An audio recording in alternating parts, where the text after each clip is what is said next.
안녕하세요, 여러분. 오늘 들려드릴 이야기는 한 여성의 인내와 헌신에 관한 이야기입니다. 때로는 우리의 선행이 당장 인정받지 못할 때가 있습니다. 하지만 진심은 언젠가 반드시 빛을 발한다는 것을 오늘의 주인공 영자 씨의 이야기를 통해 확인하실 수 있을 겁니다. 이야기는 경상도의 작은 시골 마을에서 시작됩니다. 세 아들을 둔 시어머니 박 씨. 그녀는 마을에서 알아주는 알뜰한 살림꾼이었습니다. 남편과 함께 평생 농사를 지으며 세 아들을 키워냈고 아들들은 모두 장가를 들었죠. 장남의 아내는 사범대학을 나와 초등학교 교사로 일하는 똑 부러지는 여성이었습니다.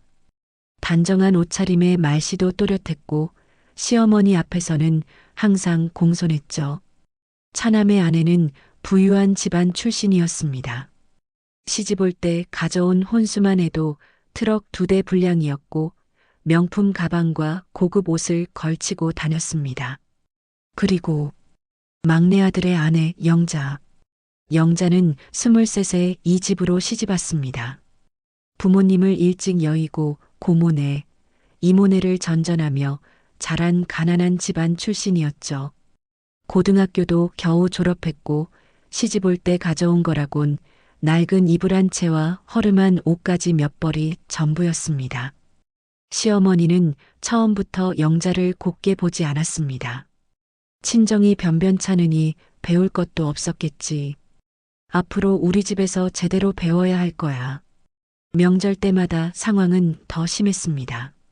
친척들이 모이는 자리에서 시어머니는 노골적으로 말했습니다.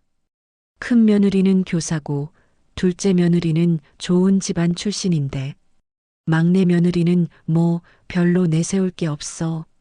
그래도 넌 부모도 제대로 없는 게 우리 집에 시집이나 왔으니 고마운 줄 알아라. 밥이라도 굶지 않고 사는 게 어디야. 영자는 그럴 때마다 얼굴이 새빨개졌지만 고개를 숙이고 묵묵히 일만 했습니다. 항변할 입장도 기댈 친정도 없었으니까요. 영자의 하루는 새벽 4시 반에 시작됐습니다. 가장 먼저 일어나 마당을 쓸고 아궁이에 불을 지폈습니다. 시어머니와 시아버지의 아침 식사를 준비하고 온 가족의 식사 상차림을 했죠. 식사가 끝나면 설거지를 하고 마당의 채소밭을 돌보고 시어머니를 따라 논밭으로 나가 일을 했습니다. 점심 준비, 또 설거지, 오후엔 빨래와 청소, 저녁 식사 준비까지. 영자가 쉴 수 있는 시간은 밤 11시가 넘어서였습니다.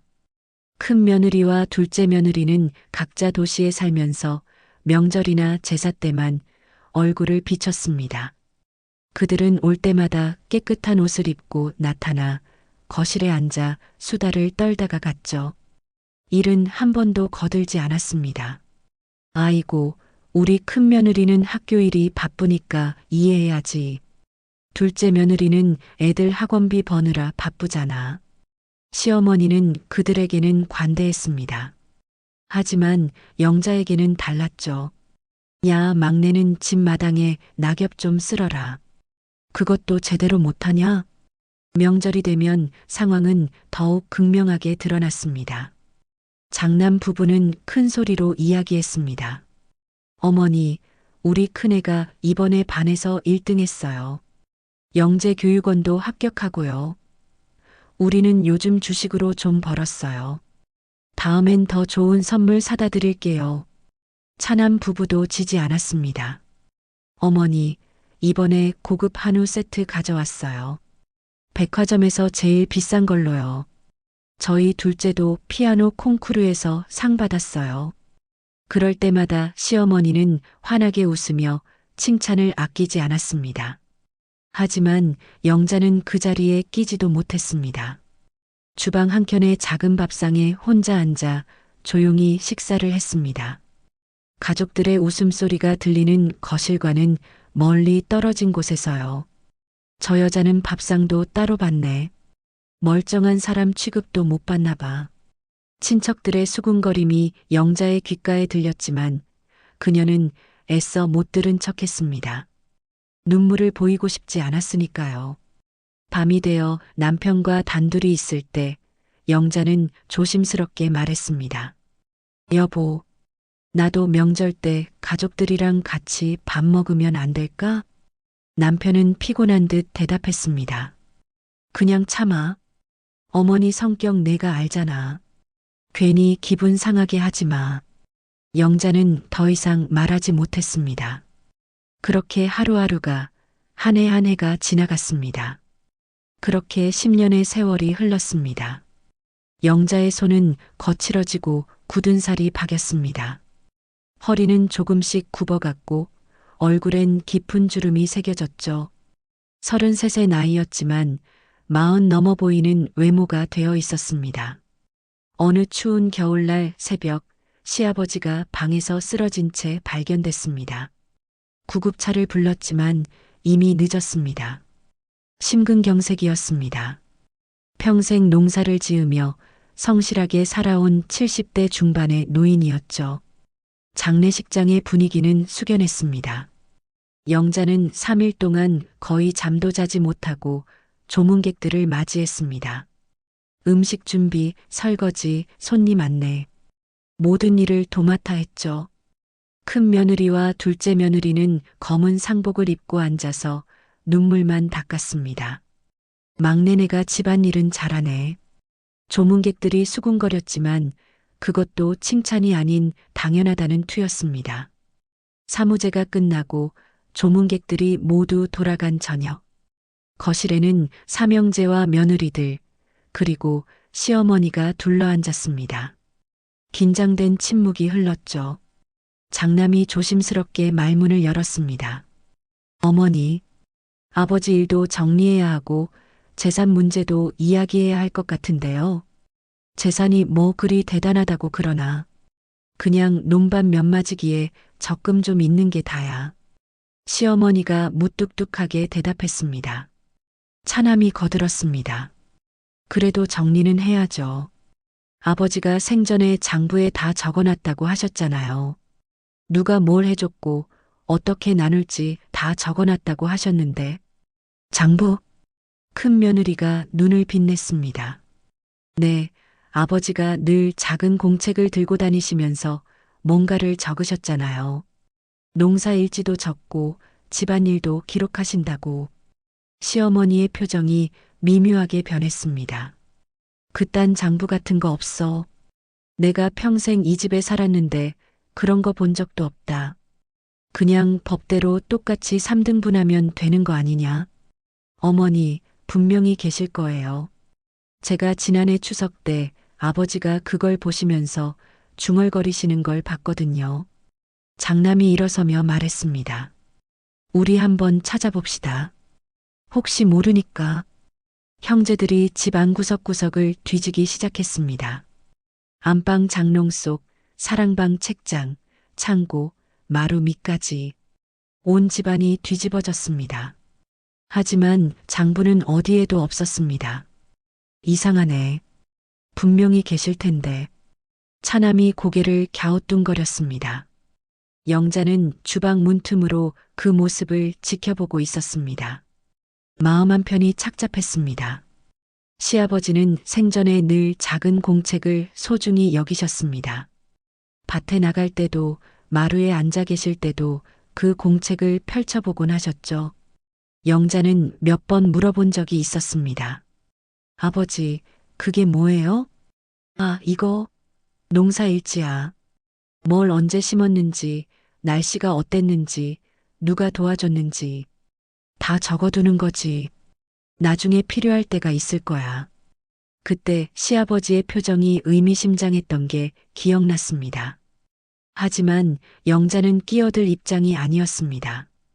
어차피 자신과는 상관없는 일이라고 생각했죠. 재산 분배는 아들들의 몫이지 며느리가 나설 일이 아니었으니까요. 밤이 깊어지자 형제들은 지쳐서 집으로 돌아갔습니다. 일단 오늘은 이만하고 내일 다시 찾아봅시다. 시어머니는 그날 밤 방문을 굳게 닫았습니다. 불빛이 새벽 2시까지 켜져 있었죠. 영자는 마루에 앉아 밤하늘을 올려다보았습니다. 아버지, 그 장부에 대체 뭐가 적혀 있었던 걸까요? 알 수 없는 불안감이 가슴을 스쳤습니다. 시아버지의 장례 후 유산 문제로 집안 분위기가 험악해졌습니다. 형제들은 서로 눈치를 보며 재산 목록을 따지기 시작했고 며느리들도 저마다 한마디씩 했죠. 그런 긴장된 분위기 속에서 그 화살은 고스란히 영자에게 향했습니다. 큰 며느리가 어느 날 주방에서 영자를 불렀습니다. 야, 막내 동서. 내가 좀 더 열심히 해서 부모님 기분 풀어드려야 하는 거 아니야? 집안 분위기가 이렇게 안 좋은데. 제가 뭘 더 하면 될까요? 영자가 조심스럽게 물었습니다. 우리 집안 체면을 생각해서라도 좀 더 신경 써. 내가 그렇게 맨날 밭에만 나가 있으니까 동네 사람들이 우리 집 며느리들 일 안 한다고 수군거린다고. 엄마한테 전화 와서 들었어. 실상은 정반대였습니다. 큰 며느리는 명절에 이틀 정도 머물다 가는 게 고작이었고 평소엔 전화 한 통 하지 않았습니다. 둘째 며느리도 마찬가지였죠. 시부모님의 생신이나 제사 때만 잠깐 얼굴을 비쳤습니다. 반면 영자는 365일 시부모님 곁을 지켰습니다. 새벽부터 밤늦게까지 일하고 시부모님의 식사를 챙기고 약을 챙기고 불편한 곳은 없는지 살폈습니다. 그런데도 큰 며느리는 당당했습니다. 그리고 말이야, 다음 주 시아버님 제사 때 음식 준비 내가 다 맡아. 우리는 애들 시험 기간이라 바빠서 못 와. 알았지? 네. 영자는 고개를 끄덕일 수밖에 없었습니다. 남편마저도 영자의 편을 들어주지 않았습니다. 여보, 형님네들이 너무 심한 것 같아. 나만 계속 일하고. 남편은 짜증 섞인 목소리로 대답했습니다. 형님네들 말도 일리가 있어. 우리가 집안에서 제일 약한 입장이잖아. 내 친정도 별로 없고 내가 하는 일도 시원찮고 그러니까 우리가 더 잘해야 하는 거야. 어머니 말씀 잘 들어. 알겠어? 영자는 그날 밤 화장실에서 한참을 울었습니다. 하지만 다음 날 아침 여전히 새벽 4시 반에 일어나 일을 시작했습니다. 그게 영자가 할 수 있는 유일한 일이었으니까요.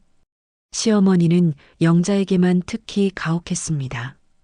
야, 이 장독대 정리 좀 해라. 먼지가 쌓였네. 마당 한 바퀴 돌면서 잡초 좀 뽑아라. 오늘은 밭에서 호박이랑 상추 좀 따와. 저녁에 쓸 거니까. 아침부터 밤까지 지시가 이어졌습니다. 반면 큰 며느리와 둘째 며느리가 오면 시어머니는 친절했습니다. 아이고, 우리 큰 며느리 왔어? 피곤할 텐데 방에 가서 좀 쉬어. 내가 과일 깎아줄게. 둘째 며느리, 애들은 잘 있지? 공부는 잘하고 학원비 많이 들지? 영자는 그 모습을 보며 쓴웃음을 지었습니다. 나도 며느린데. 하지만 입 밖으로 내지는 않았습니다. 그렇게 영자의 손은 더욱 거칠어졌습니다. 허리는 더 굽었고 얼굴엔 주름이 깊어졌습니다.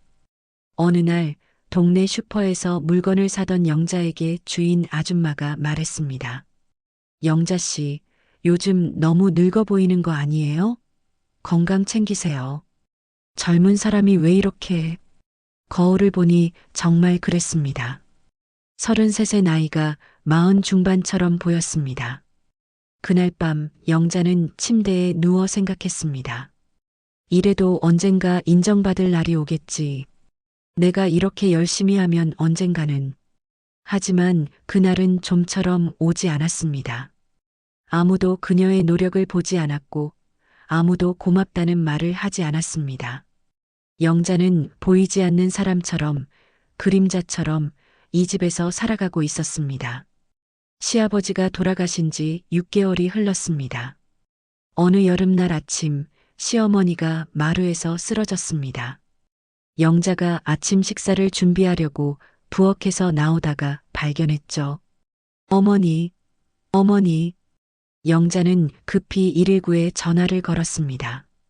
구급차가 도착하고 시어머니는 병원으로 실려갔습니다.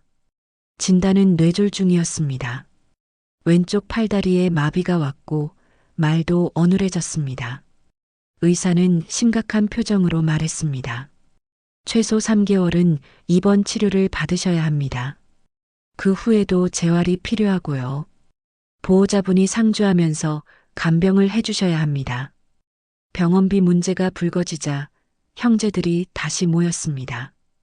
회의는 병원 카페테리아에서 진행됐습니다.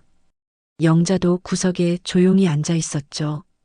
어머니 병원비는 당연히 우리 셋이 3등분해야죠. 장남이 말했습니다. 다들 고개를 끄덕였습니다. 그런데 문제는 누가 간병을 하느냐인데 침묵이 흘렀습니다. 큰 며느리가 먼저 입을 열었습니다. 저희는 솔직히 어려워요. 큰애가 고3이라 수시 준비해야 하고 둘째도 중학생이라 신경 써야 할 게 많아서요. 제가 매일 병원에 있을 수가 없어요. 차남의 아내도 얼른 거들었습니다. 우리도 사정이 그래요. 남편이 출장이 잦아서 제가 집을 비우면 아이들을 봐줄 사람이 없어요. 주말에는 올 수 있는데 평일은 좀. 모든 시선이 영자에게로 향했습니다. 장남이 조심스럽게 말했습니다.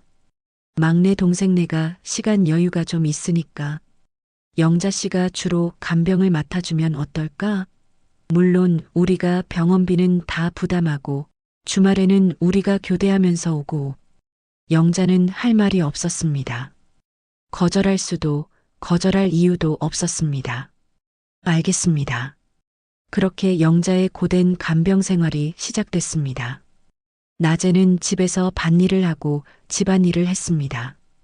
오후 2시쯤 병원으로 달려가 밤 11시까지 시어머니를 돌봤죠. 식사 보조, 화장실 도움, 물 갈아드리기, 등 닦아드리기, 머리 빗겨드리기. 영자는 집으로 돌아오면 새벽 1시, 2시였습니다. 눈 붙일 시간도 부족했습니다. 그리고 다시 새벽 4시 반에 일어나 같은 일상을 반복했습니다. 일주일이 지나자 영자의 눈 밑에 시커먼 다크서클이 생겼습니다. 한 달이 지나자 체중이 5kg이나 빠졌습니다. 영자 씨, 괜찮아요? 얼굴이 너무 안 좋아 보이는데. 간호사가 걱정스럽게 물었습니다. 괜찮아요. 이 정도는. 영자는 억지로 웃으며 대답했습니다. 큰 며느리와 둘째 며느리는 주말에 한 번씩 들렀습니다. 과일 바구니를 들고 와서 1시간 정도 앉아 있다가 갔죠. 엄마, 좀 어때요? 식사는 잘하세요? 우리 생각 많이 하시죠? 애들이 엄마 빨리 나으시라고 기도하고 있어요. 시어머니는 고개를 끄덕이며 기뻐했습니다. 하지만 정작 밤낮으로 곁을 지키는 건 영자였습니다. 몸은 지쳐갔지만 이상하게도 영자의 마음은 조금씩 평온해졌습니다. 병상에 누운 시어머니는 예전처럼 구박하지 않았습니다. 아니, 구박할 기력도 없었죠.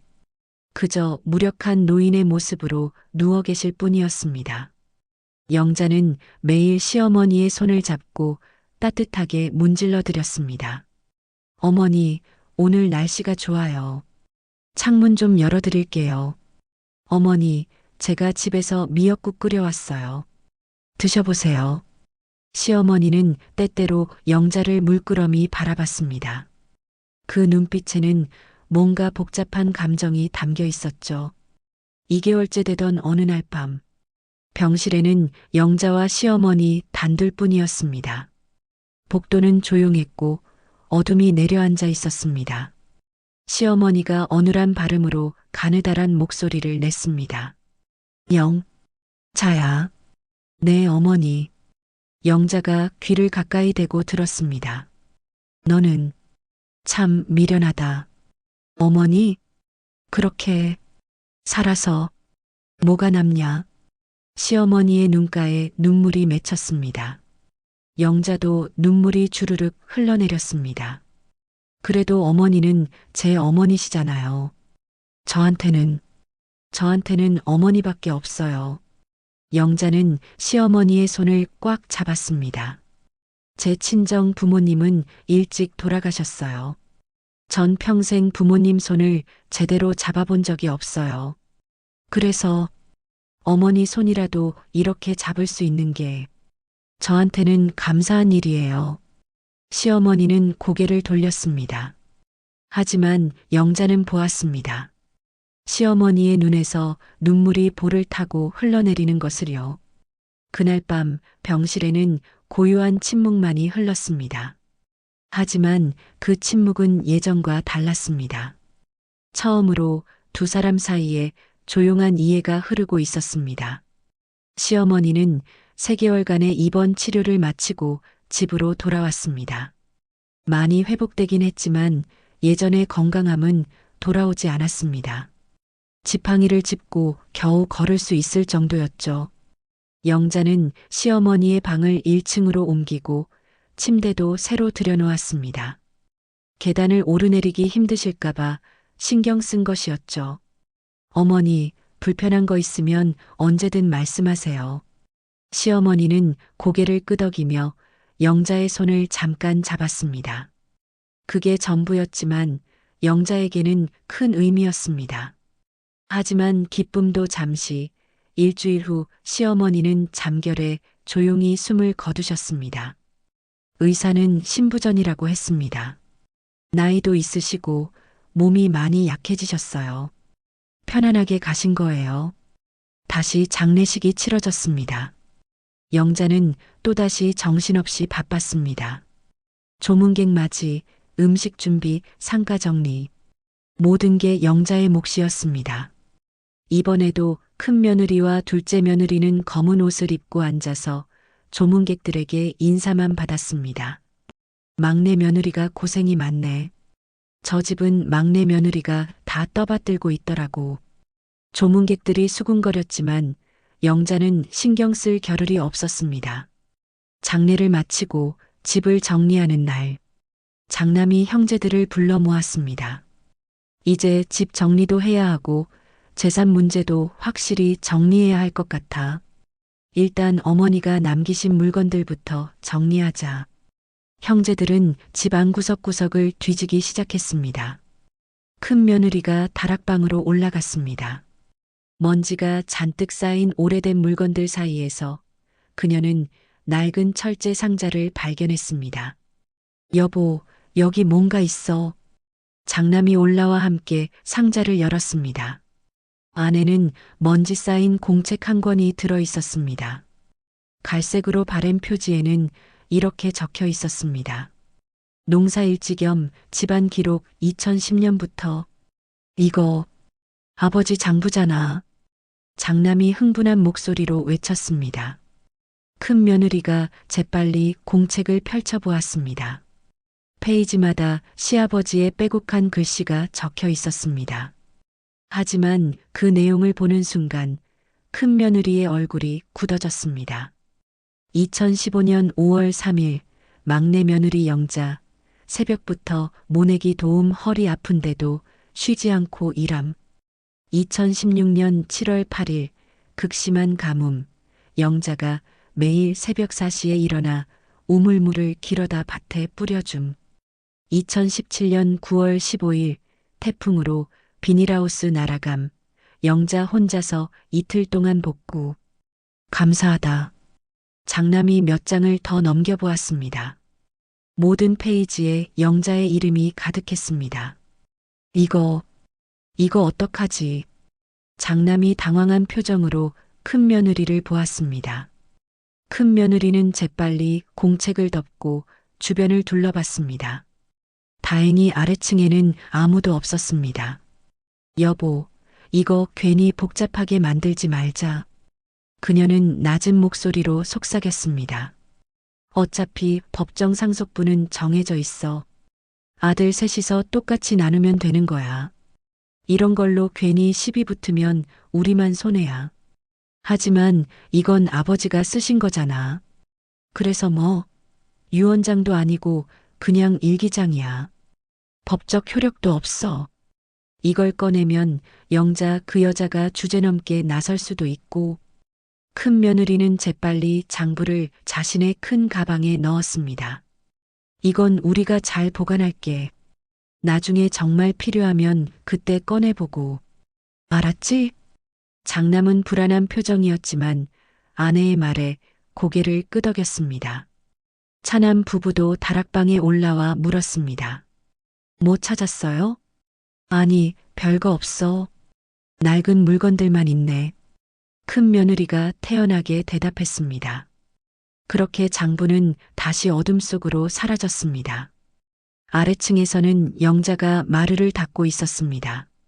시어머니의 영정 앞에 깨끗한 물을 올리고 조용히 절을 올렸습니다.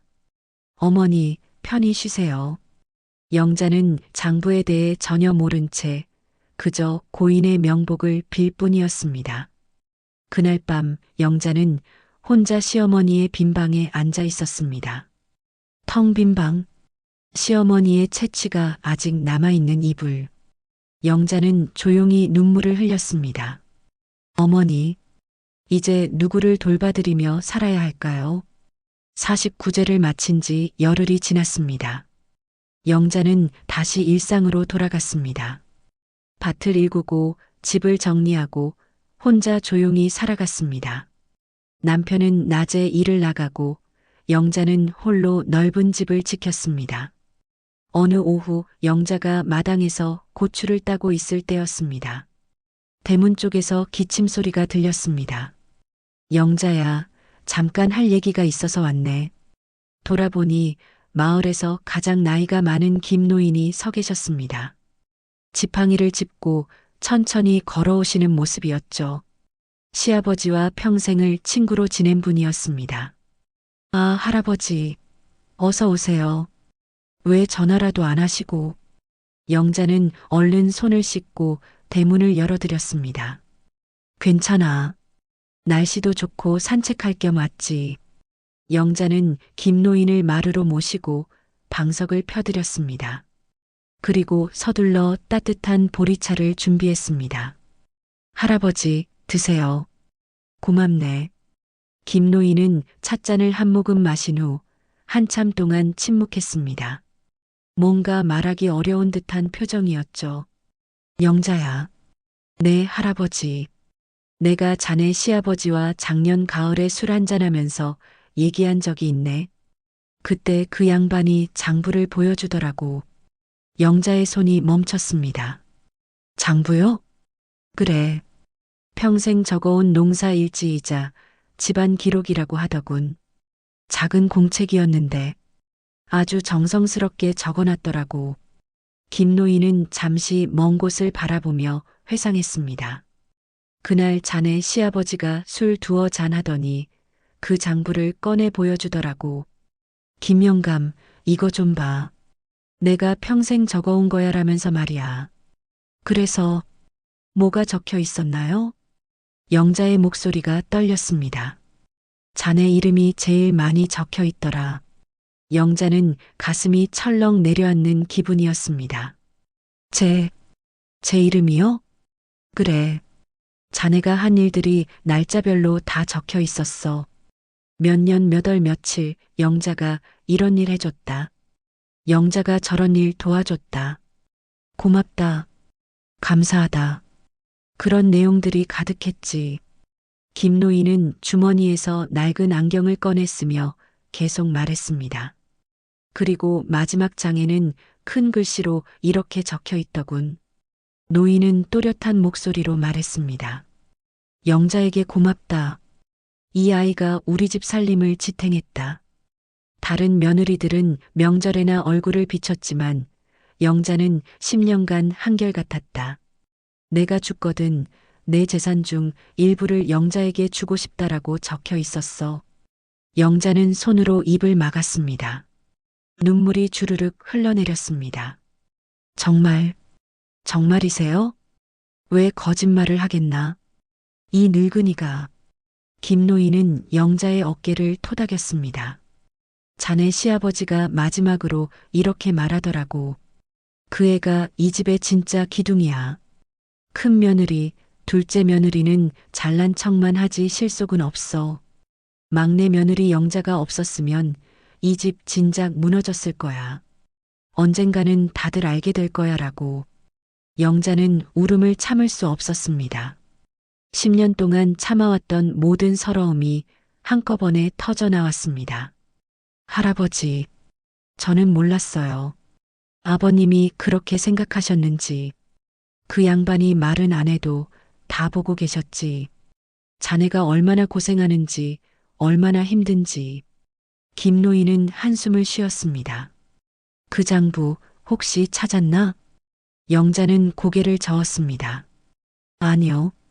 장부가 있다는 건 처음 들었어요. 형님들도 못 찾으셨다고 하셨고. 김노인의 얼굴이 심각해졌습니다. 그럼 안 되지. 그 장부가 있으면 자네가 정당하게 인정받을 수 있을 텐데. 법적으로도 자네 몫이 있다는 걸 증명할 수 있어. 하지만 어디 있는지. 내가 증인이 되어줄 테니 우리 그 장부를 꼭 찾아야 해. 자네 시아버지의 뜻을 이룰 수 있도록 말이야. 김노인은 영자의 손을 꽉 잡았습니다. 영자야, 이건 자네가 받아야 할 정당한 몫이야. 10년간 이 집을 지켜온 대가야. 부끄러워하지 마. 영자는 고개를 끄덕였습니다. 그날 밤 영자는 오랜만에 깊은 잠을 잤습니다.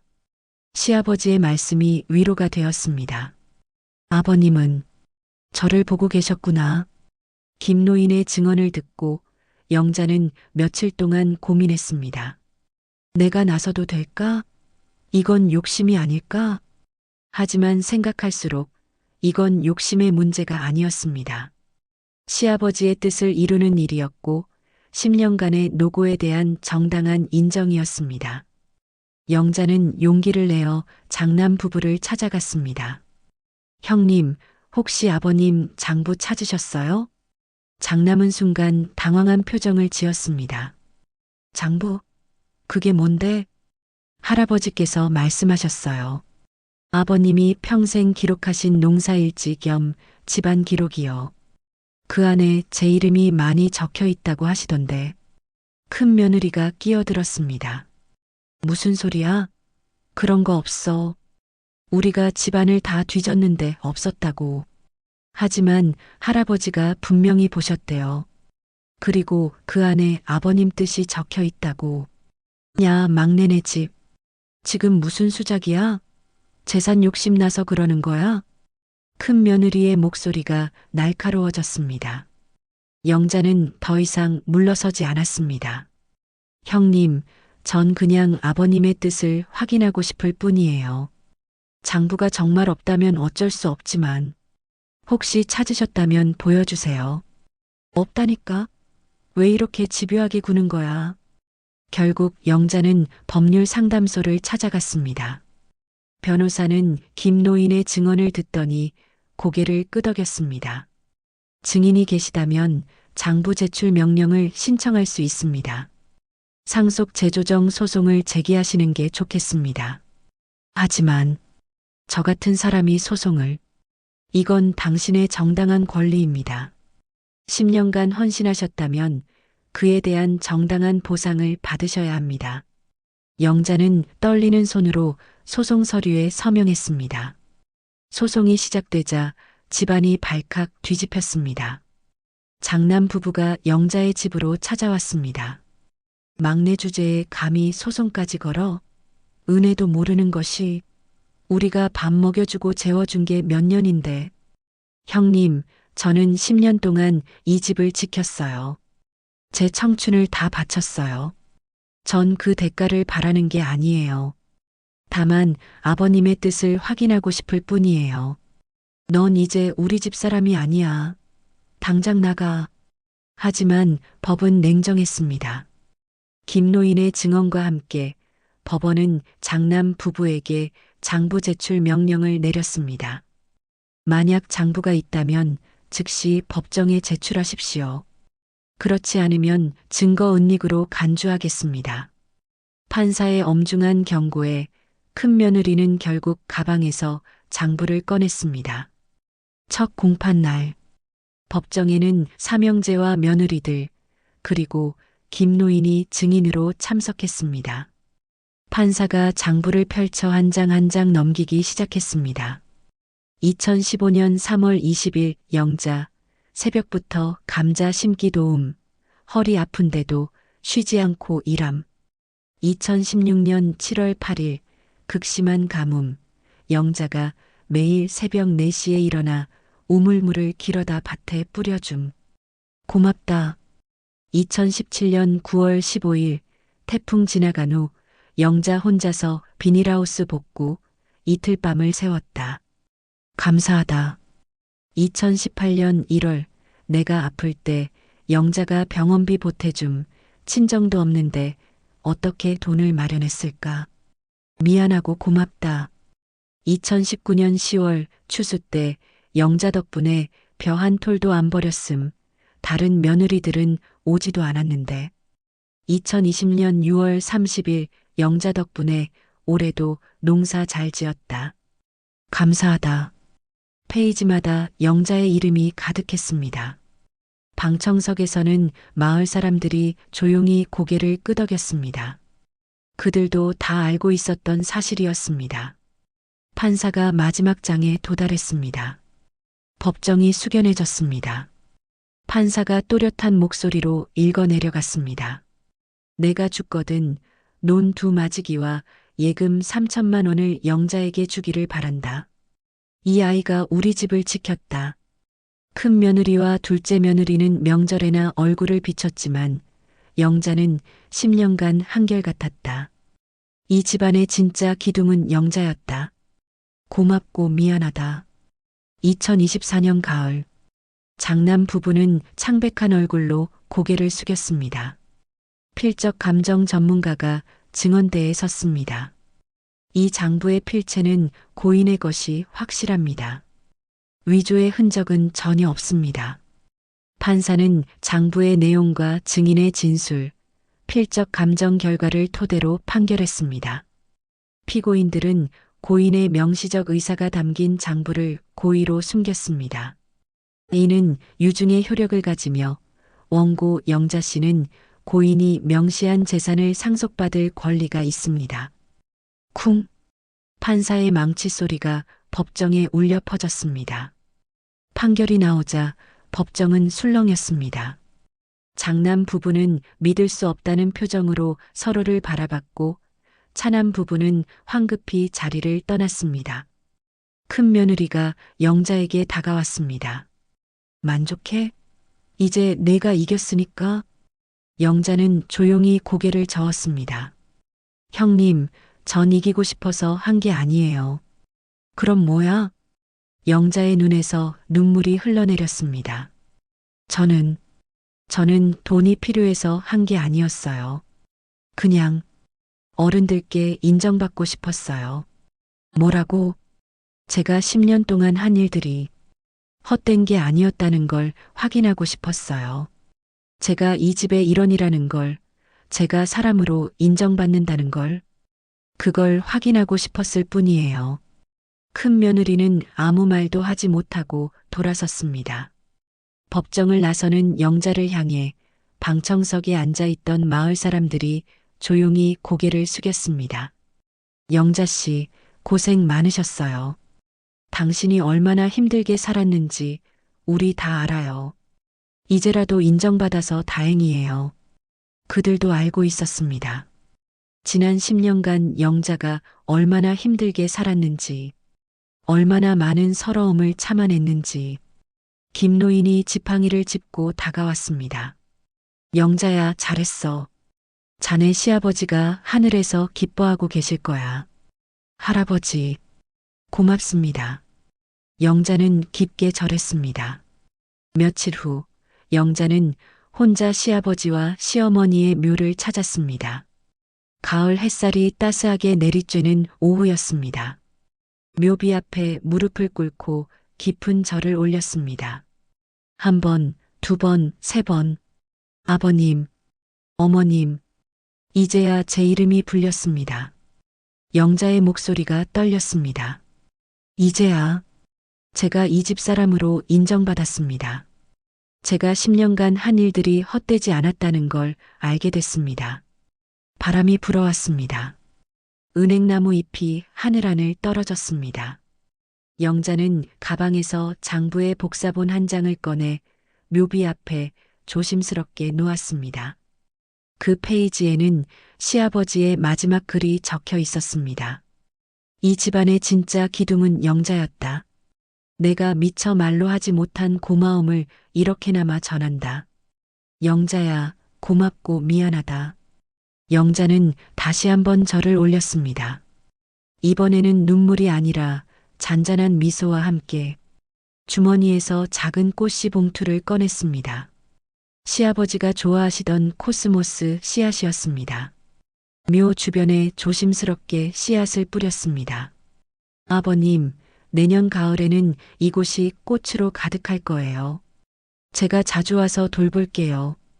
영자는 한참을 그곳에 앉아 있었습니다. 마음이 편안했습니다. 10년 만에 처음으로 느끼는 진정한 평화였습니다. 이제 제 인생을 살아도 되겠죠, 아버님? 바람이 불고 나뭇잎이 흩날렸습니다. 마치 대답하는 것처럼 영자는 일어나 마지막으로 한 번 더 절을 올리고 천천히 돌아섰습니다. 이제 새로운 시작이었습니다. 인정받은 사람으로서의 새로운 삶. 영자는 가벼운 발걸음으로 산길을 내려왔습니다. 뒤돌아보니 묘비 위로 따스한 햇살이 내리쬐고 있었습니다. 여러분, 오늘의 이야기는 여기까지입니다. 때로는 우리의 선행이 당장 빛을 보지 못할 수 있습니다. 주변 사람들이 알아주지 않을 수도 있죠. 하지만 진심은 반드시 전해집니다. 언젠가는요, 누군가는 지켜보고 있습니다. 우리의 노력을, 우리의 헌신을, 우리의 진심을 영자 씨처럼 묵묵히 자신의 자리를 지키며 최선을 다하는 모든 분들께 이 이야기를 바칩니다. 여러분의 노력은 결코 헛되지 않습니다. 당장 인정받지 못한다고 해서 그 가치가 사라지는 건 아닙니다. 진심은 반드시 빛을 발합니다. 오늘도 들어주셔서 감사합니다.